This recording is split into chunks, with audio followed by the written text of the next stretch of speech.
સ્વાગત છે મિત્રો તમારો આજે વિડીયોમાં। તો ફાઇનલી વશ ફિલ્મ હવે આવી રહી છે ઓટીટી પર અને આ ફિલ્મ ક્યારથી ઓટીટી પર જોવા મળવાની છે એ જાણતા પહેલા જો તમે આ ચેનલ પર નવા હો તો ચેનલને જરૂરથી સબસ્ક્રાઇબ કરી દેજો અને આ વિડીયો ગમે તો વિડીયોને લાઈક કરજો। તો જે પણ મિત્રો વશ ફિલ્મની ઓટીટી પરની રાહ જોઈ રહ્યા હતા તેમનો હવે આતુરતાનો અંત આવ્યો છે અને આ ફિલ્મ ફાઇનલી હવે આવી રહી છે ઓટીટી પર અને આ ફિલ્મ શ્યામા રૂમી એપ પર જોવા મળવાની છે।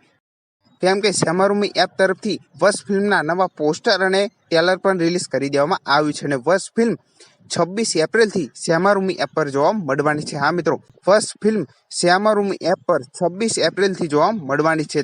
તો જે પણ મિત્રો આ ફિલ્મની રાહ જોઈ રહ્યા હતા તે આ ફિલ્મ જોવાનું ભૂલતા નહીં અને આ વિડીયો ગમે તો વિડીયોને જરૂરથી લાઈક કરજો અને ચેનલ પર નવા હો તો ચેનલને જરૂરથી સબસ્ક્રાઇબ કરી દેજો કેમ કે આવી જ ઘણી બધી ગુજરાતી ફિલ્મોની અપડેટ તમને આ ચેનલ પર જાણવા મળવાની છે। તો વિડીયો ગમો હોય તો વિડીયોને લાઈક કરો અને ચેનલ પર નવા હોય તો ચેનલને સબસ્ક્રાઇબ કરો। તો આવી જ અપડેટ સાથે આપણે ફરી મળીએ નવા વિડીયોમાં।